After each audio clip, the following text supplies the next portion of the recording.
So welcome sa ating Morning Revival Preview. So ang schedule natin ngayon ay Week 6 Friday. Magbabasa na ako. Meron tayo ritong dalawang verses. John 1:32-42. And John testified saying, I beheld the Spirit descending as a dove out of heaven, and he abode upon him. 42. He led him to Jesus, looking at him. Jesus said, You are Simon, the son of John. You shall be called Cephas, which is interpreted Peter. Dito sa dalawang verses na ito, so yung unang verse na binasa ko, ang binibigyang diin dito ay yung Spirit. Yung Spirit. So alam naman natin sa Biblia, ang Panginoon ay naging Espiritu. Spiritong nagbibigay buhay. Kaya dito sa unang verse, ang sinasabi niya, yung spirit na bumaba, katulad ng kalapate. Pagkatapos, yung sumunod na verse, ang binibigyan diin naman dito ay si Pedro na pinalitan ng kanyang pangalan. No? Mula sa kanyang pangalan na Simon. So, ang unang pangalan ni Pedro, Simon o Simon. Siya ay tinawag na Cephas. Ang Panginoon na nagpalit niyan. Nang ibig sabihin ay Peter. At ang interpretation ng salitang Peter o Cephas ay bato. So mula sa espiritu, ano nangyari? Nagbunga ng bato. Ang espiritu, may kakayahan siyang transformahin ang mga believer upang siya ay maging isang mahalagang bato. So yan yung pambungad.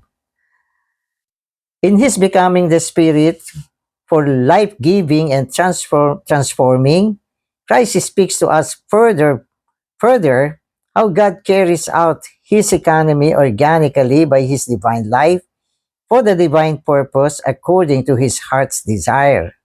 O yan. So, yung introduction niya, sinasabi sa atin, mula sa Espiritu, okay, naibunga niya o nakagawa siya ng transformation. Ito ay upang isagawa niya ang kanyang walang hanggang layunin. So alam niyo kasi sa mga spiritual na bagay, palaging merong progress mula sa ganito, naging ganon, hanggang marating ng Diyos yung pinaka-goal niya. At yan yung makikita natin dito. John 1 first speaks of Christ as the Word. So, pansinin nyo. So, sa John 1, ano sabi? Siya ay salita. Then it reveals that this Word speaks for God through His creation. So, mula sa salita, anong meron? Creation. Salita, nagbunga ng creation. Then He speaks further for God through His incarnation and in His being the Lamb. Oh. So mula naman sa creation, ano nangyari? Nagkaroon ng incarnation. Tapos mula sa incarnation, siya ay naging isang lamb, isang kordero. Incarnation ay ang pagiging tao ng Diyos. At itong tao, na walang iba kung hindi si Jesus mismo, kalaunan ay naging kordero ng Diyos para sa katubusan. The fourth great event in the history of the universe through which Christ as the Word speaks as His becoming the Spirit. Okay, so yung kordero, naging Spirit. Kaya dito makikita natin yung progress, di ba? Una, yung Word, nagbunga ng creation. So yun yung una. Pangalawa, nagkaroon ng incarnation, pagsasakatawang tao ng Diyos. Pangatlo, yung tao, yung Diyos na nagsakatawang tao na walang iba kundi si Jesus, ay naging kordero. At panglima, yung kordero, naging espiritu. So, yan yung progress. No? Kaya sa panahon natin, anong meron? Ang espiritu. Ito yung pinaka-consummation, kasukdulan ni Kristo ngayon. Pagkatapos niyan dumaan sa mga proseso, no, siya ay naging espiritong nagbibigay buhay. Pero dito, ang summary, ang binanggit lang yung kordero na naging manunubos, eventually naging espiritu. Kaya makikita natin yung development ni Kristo tungo sa pagsasagawa ng kanyang walang hanggang ekonomiya. Amen. John 1:32 says, John testified saying, I beheld the Spirit descending as a dove out of heaven, and he abode upon him. This is the Spirit descending as a dove upon the Lamb. Christ was the Lamb. Then he became the dove, the Spirit. Christ is revealed in John 1 in his becoming the Spirit for the transformation of God's redeemed people into stones for the building of God's house, Bethel. So, yon. So, ngayon, malinaw na tayo. Yung lamb ay para sa redemption. So, yung tao na redeem, diba? Nawala yung kasalanan, sinolve niya yung problema ng kasalanan. Pero hindi sapat yun. Hindi sapat na ang tao ay na-redeem lang. Kaya anong nangyari, si Kristo ay naging espiritu. At bilang espiritu, yung taong na-redeem, transformahin niya upang maging espiritual o mahalagang bato.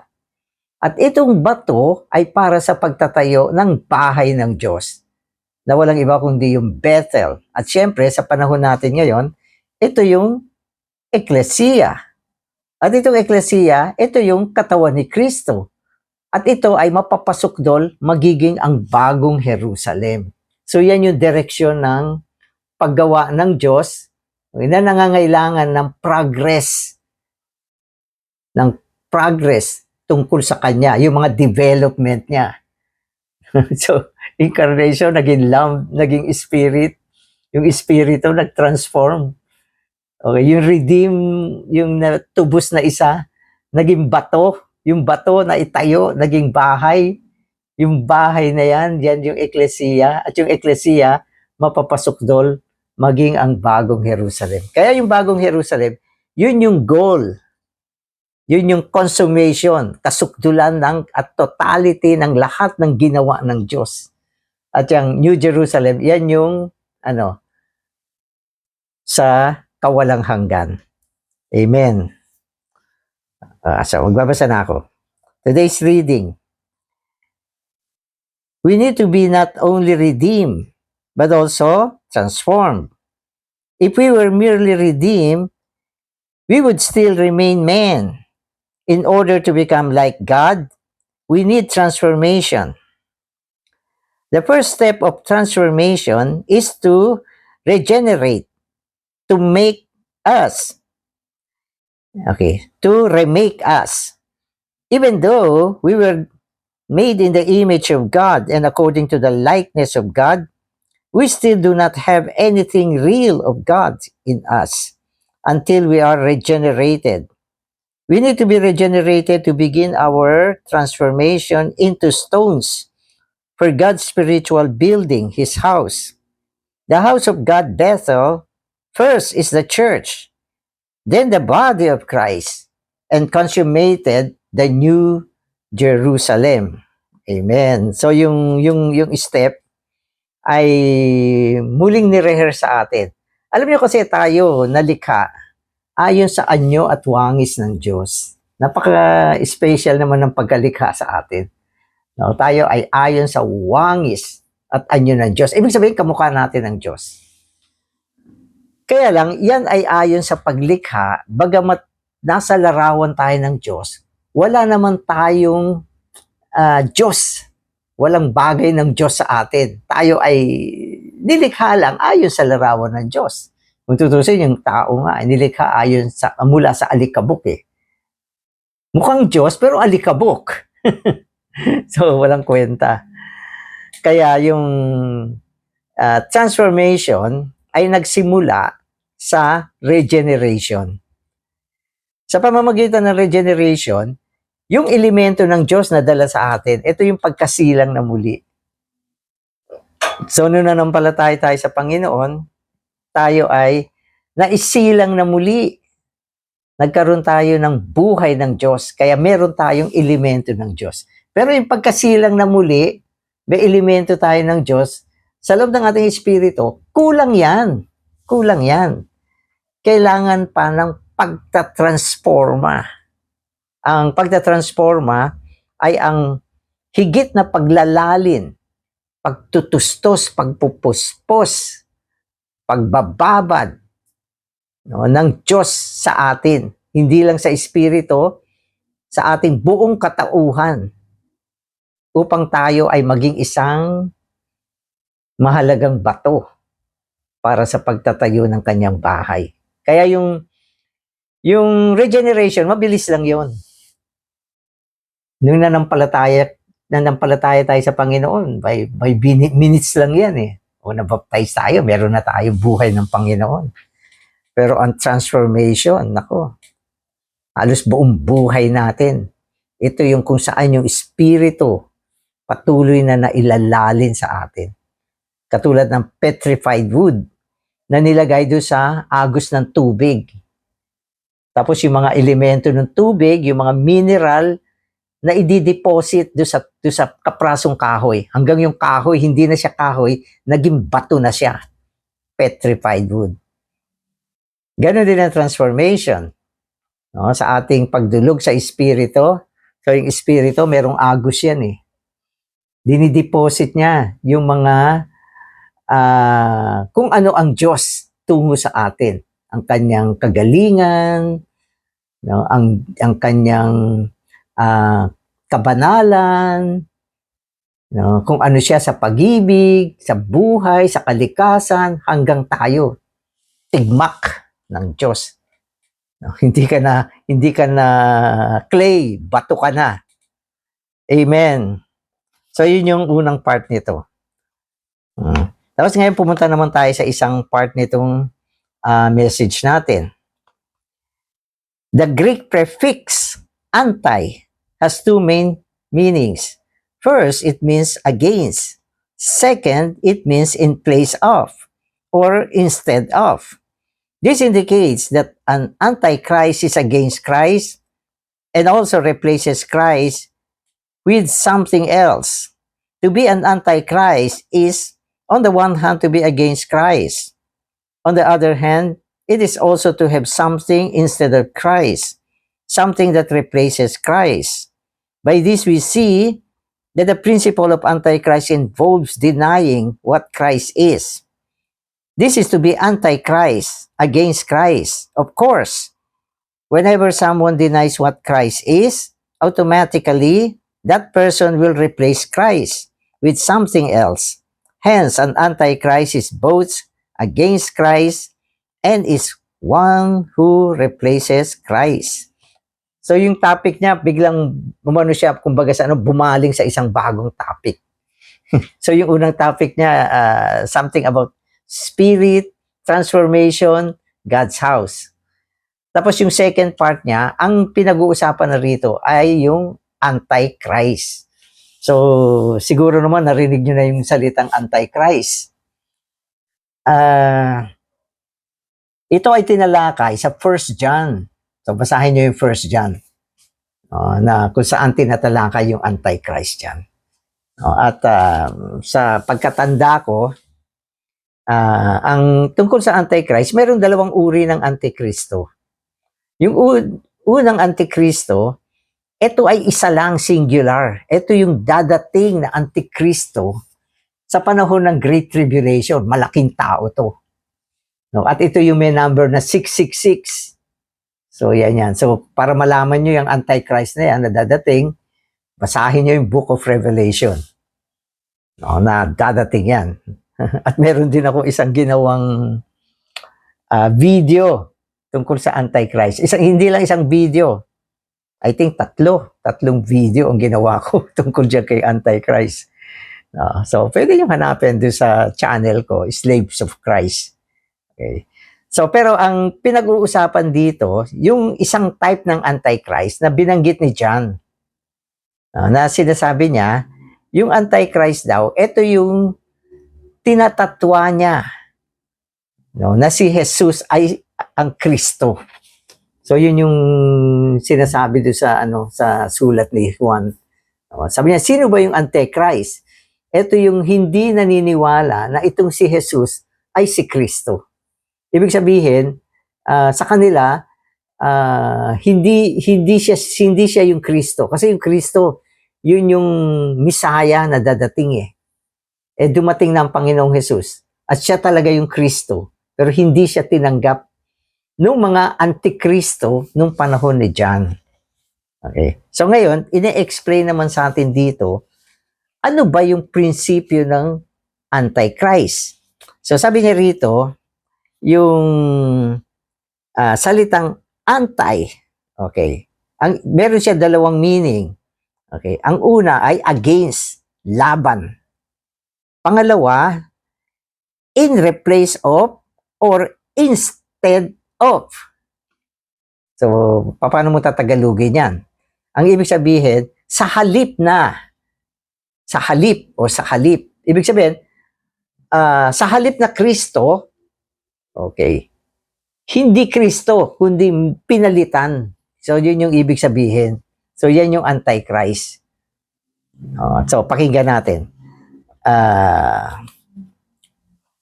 Sabi niya, we may use the modernist as an illustration of denying Christ and replacing Christ. So, ang isang halimbawa ng Antichrist ay yung mga modernista. Modernists. Modernists deny that Christ is the Redeemer. Instead, they claim that Christ was persecuted for his teachings and was put to death because of his teachings and died on the cross as a martyr. O ito. No? Ano ito? Antichrist ito. Unang-una, hindi nila tinatanggap na siya ay manunubos, ang isa na namatay sa krus para sa ating mga kasalanan. No, ang sabi ng mga modernist, siya daw ay inusig dahil sa kanyang pagtuturo at siya ay pinatay bilang isang martyr. So, sa halip na manunubos, ginawa nilang martyr. So, yun, sa halip. Ibig sabihin, pinalitan. Yan ay Antichrist. Kaya dito, meron dalawang bagay na nagpapatunay na itong mga modernist ay Antichrist. Una, hindi nila tinanggap na si Kristo ay manunubos. Siya yung manunubos talaga. Siya nga yung isa na namatay sa krus para tayo ay tubusin. Pero sabi nila, hindi.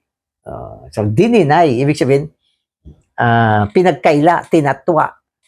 So, Antichrist. Kasi yung pagdideny ay anti. No? Tapos, sa halip na tinanggap nila si Kristo bilang manunubos, sinabi nila siya ay isang martyr. Okay, so yun naman yung prinsipyo na instead, pinalitan. Kaya yan yung prinsipyo ng Antikristo. No? Kaya itong panahon na to, nako, meron na mga ganyan. No? At mamaya, sasabihin pa siya kung ano pa yung mga tungkol sa Antikristo. Amen. It is clear that modernists deny that Christ is the Redeemer who died on the cross for our sins. First, they deny this aspect of Christ's person. Then they go on to replace the Redeemer with a martyr. In this way, they have a martyr in place of the Redeemer. This is to have something instead of Christ as a result of denying what Christ is. So, tama naman, dininay naman nila. No? Sa halip na siya yung manunubos, ang meron sila ay martyr. Wala silang manunubos, meron sila martyr. Ang ibig sabihin ng martyr, parang bayani yan eh. O, namatay, pinatay siya dahil sa isang prinsipyo. Di ba? Yung mga bayani, mga martyr yan eh. Pero hindi spiritual martyr yan. Ano ba? Namatay para sa bayan. Namatay para sa kalayaan. Namatay na naghihimagsik laban sa mga mananakop. Ayan, mga ano yan, mga martyr yan, mga bayani yan. Parang ginawa nilang ganyan lang din si Kristo.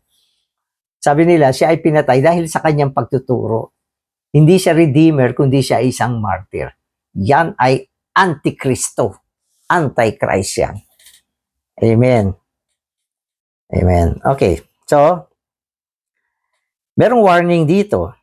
We must be careful never to deny anything of what Christ is. We should never deny any part, any aspect, or any item of Christ's person. To deny any aspect of Christ's person is to practice the principle of Antichrist. Some who hear this may say, I certainly am not an Antichrist, for I am not against Christ. One may not be against Christ or deny Christ consciously, but unconsciously, we may deny some aspect of Christ's person and then replace this aspect with something else.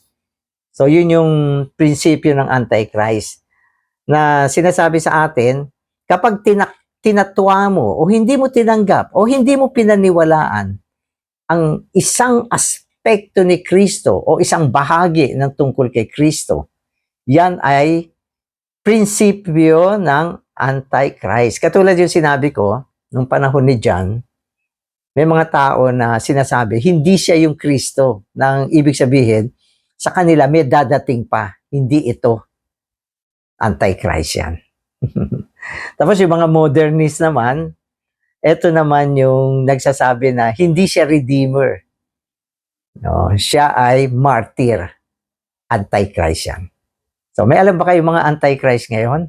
Meron. Alam nyo, ang pinakamatinding Antichrist ngayon, yung nagtatatwa na si Kristo ay Diyos. Yan, Antichrist yan. No? Sabi nila, tao lang yan. Hindi yan Diyos. So, yan yung pinaka common na Antichrist ngayon. At meron pa mga iba na, kasi si Kristo ay all-inclusive. Siya ay tao. Siya ay Diyos. Siya ay mananubos. Di ba? Siya ang manlilikha. Ang daming aspect ni Christ. Pag binasa mo yung Biblia, siya yung kordero. Di ba? Siya yun. Kaya sinasabi rito, all-inclusive siya. Pero, kapag may isang item na hindi mo tinanggap at pinaniwalaan, maging Antichrist ka. Kaya, tungkol kay Kristo, pag sinabi ng salita, ano sasabihin mo? Amen, naniniwala ako dyan. Maski hindi mo maipaliwanag, paniwalaan mo dahil sinabi yan ng Biblia. Kaya mabigat yan. Kaya si John, alam niyo kung ano sinabi niya? Yung mga antikristo, sabi niya, huwag niyong papasukin sa bahay ninyo. Huwag niyong papasukin sa bahay niyo. So, marami mga kumakatok, mga nakakurbata pa, mga disenteng suot. Pero, mga antikristo. Sabi niya, huwag niyo silang batiin, huwag kayong mag-hi sa kanila. Huwag niyo silang papasukin. Alam niyo kung bakit? Kasi ito mga antikristo ay nagbubulid ng mga tao sa dagat-dagatang apoy. Kaya muhing-muhi ang Panginoon sa mga ganyang klaseng tao. Of course, sa mundo marami mga masasamang tao. Pero ito yung particular na tao na sinabihan tayo na huwag mong batiin. Ibig sabihin, huwag kang makipag-fellowship sa kanila. At huwag mong papasukin sa bahay mo. Huwag mo siyang patuloyin. Ang ganda ng suot nito, disente. Pasok po kayo. Huwag niyong papasukin. Lalo na kung alam mo na ito ay membro ng mga grupo na hindi tumatanggap na si Kristo ay Diyos. Amen. Amen. Amen. Salamat, Panginoon, na pinahayag mo ang iyong sarili sa amin na ikaw ngayon ang kordero ng Diyos na nagsagawa ng walang hanggang katubusan. Dahil dito kinikilala ka namin bilang aming manunubos, ang isang namatay sa krus para sa aming mga kasalanan. Panginoon, ngayon ikaw din ang isang nabuhay na muli at naging espiritu upang bigyan kami ng buhay at upang kami ay transformahin upang maging mahahalagang bato para sa pagtatayo ng eklesiya.